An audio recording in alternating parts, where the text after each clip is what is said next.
I will show you how to get the best out of science with these mind-blowing hacks. Stay tuned, let's dive into some unbelievable science hacks you wish you knew sooner. First up, did you know you can make a homemade lava lamp with just oil, water, food coloring, and an Alka-Seltzer tablet? It's an easy and mesmerizing way to impress your friends at the next party. Now here's a kitchen hack.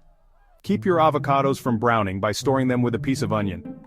The sulfur in the onion slows down the oxidation process. Goodbye, brown guac! Ever struggled with stuck zippers? Rub a pencil's graphite on the zipper teeth.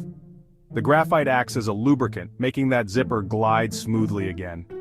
Lastly, let's talk about a quick way to chill your drinks. Wrap a wet paper towel around your bottle and stick it in the freezer for 15 minutes.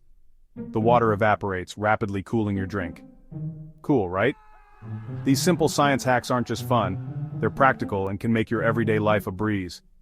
Try them out and let us know which one's your favorite in the comments below.